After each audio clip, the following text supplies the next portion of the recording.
Una giornata faticosa però bella perché ha visto proprio loro protagonisti, i loro lavori e sono stati il centro di questa presentazione, come proprio volevo che fosse, insomma. È la prima volta che curo una cosa così da solo come responsabile dei progetti didattici, quindi spero sia andato tutto bene, i lavori parlano da sé, insomma, ecco. Ecco, e poi sono molto, insomma, li abbiamo visti molto convinti questi bambini, no? È bello vedere questa consapevolezza che il territorio e l'ambiente è loro, e che quindi loro insomma iniziano già a prendersene cura. È proprio la struttura del progetto che era stata pensata per far capire che il progetto parte da loro, dal loro territorio, dalla loro terra, e capire di rispettarlo, di salvaguardarlo è in prima persona un impegno che loro devono prendere. L'hanno preso e si è visto oggi perché le tematiche sono esplose, diciamo, dalle loro bocche, dai loro lavori, e hanno fatto vedere veramente di cosa sono in grado di fare e come sanno comunicare le loro idee. Hanno le idee chiare questi ragazzini e ne hanno esposte con la dovizia di particolari e molto seriamente nel corso della giornata conclusiva del progetto Acqua, Ambiente e Territorio, la scoperta dei consorzi di bonifica, organizzato dall'Unione Veneta Bonifiche, che ha avuto come base la Fiera di Padova, che ha festeggiato con molti appuntamenti la settimana dell'ambiente. Missione compiuta?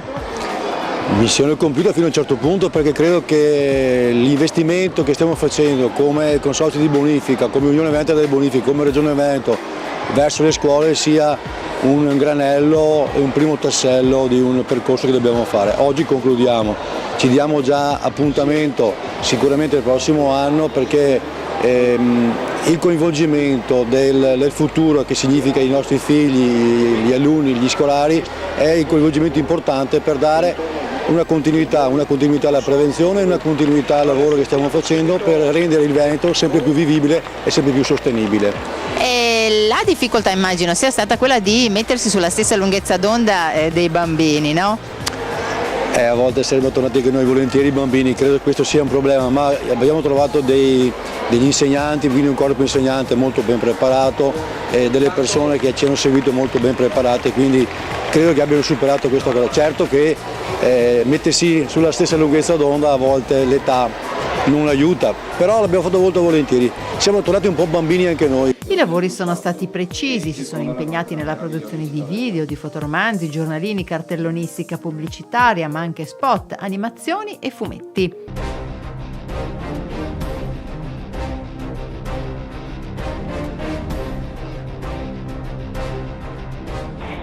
Buongiorno. Buongiorno, come va? Bene, ma se non rischiara mezzodì, piove tutto il dì. Beh, guardi, cielo di lana, o piove oggi o piove in settimana. Sicuramente. Piova d'està, beato chi avrà. Nebbia che sale, pioggia matura. Nuvole a pecorelle, pioggia a catinelle. Quando il gatto si lecca il pelo, viene acqua giù dal cielo. Cobalena di mattina, brutto tempo si avvicina. Rosso di mattina, a piova sta vicina. Piova d'està, beato chi avrà. Cielo di lana, o piove oggi o piove in settimana. Nuvole a pecorelle, pioggia a catinelle. Brutto tempo si avvicina. Viene acqua giù dal cielo. Rosso di mattina, a piova sta vicina. Pioggia a catinelle. Piova d'està, beato chi avrà. 5 gli istituti comprensivi coinvolti in Veneto, in tutto 250 bambini. Si è parlato del ruolo e dell'attività dei consorzi di bonifica, toccando temi di interesse come la salvaguardia idraulica del territorio, l'uso della risorsa idrica a fini irrigui, i cambiamenti climatici, le innovazioni realizzate in campo ambientale e l'energia idroelettrica, al fine di comprenderne la rilevanza e adottare di conseguenza comportamenti improntati alla sostenibilità e alla conservazione dell'ambiente in cui viviamo, con particolare riferimento alla gestione e al consumo consapevole dell'acqua, dando visibilità e valore alle azioni quotidiane dei soggetti che operano tutto l'anno sul territorio, come appunto i consorzi di bonifica. C'è qualcosa che l'ha sorpresa?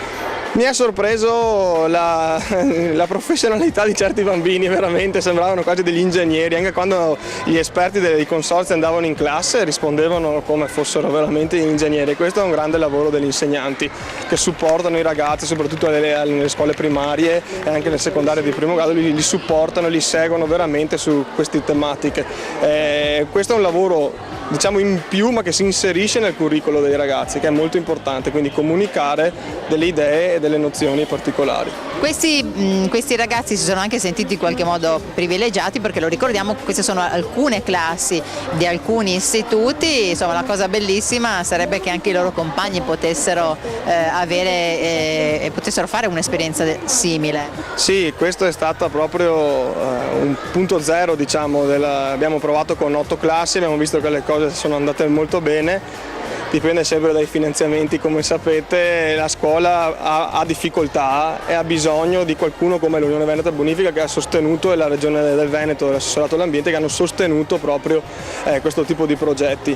E vedremo il prossimo anno, speriamo di aumentare appunto il numero di classi e di poter riproporle in altre realtà scolastiche. Il territorio veneto è un territorio così ricco ma anche così fragile, l'abbiamo visto spesso negli ultimi anni. Perché è così difficile fare prevenzione e far capire a tutti che in fondo, insomma, se preserviamo il territorio preserviamo noi stessi, le attività produttive piuttosto che turistiche? Questo è un ulteriore compito che ti dobbiamo assolutamente caricare. Il compito della comunicazione, far capire quanto importante è la prevenzione. È difficile, è vero, perché a volte diamo sempre per scontate le cose che non lo sono, e gli eventi, il punto di svolta secondo me è stata l'alluvione del 2010.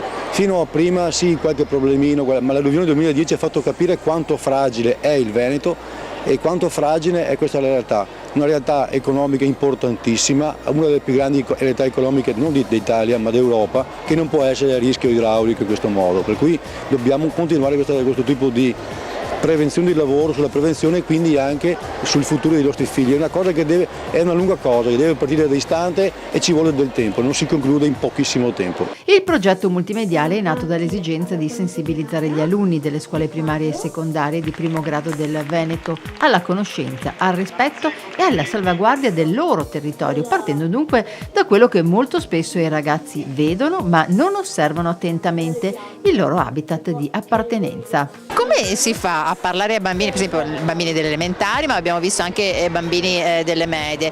Non è facile, immagino, mettersi sulla loro stessa lunghezza d'onda, anche perché il modo che hanno loro di comunicare, insomma, è cambiatissimo. Sì, la loro attenzione è labile e le maestre incontrano problemi fin dall'infanzia, quindi dalla scuola dell'infanzia. Pensiamoci poi quando arrivano alle scuole medie, dove sono proprio sovraccarichi sia dal punto di vista fisico e tutto il resto, che poi dal punto di vista delle sollecitazioni che vengono dal mondo esterno.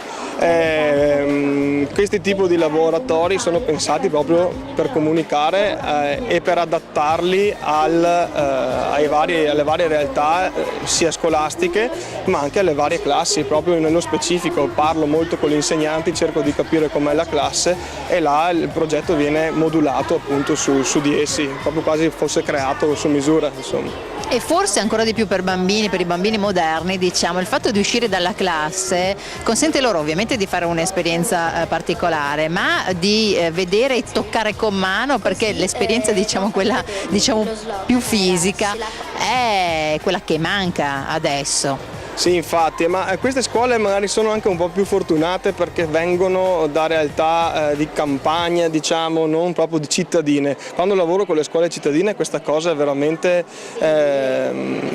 particolare e complessa, perché molti non hanno neanche mai visto una gallina, cioè vedono l'uovo ma non sanno che l'ha fatta una gallina.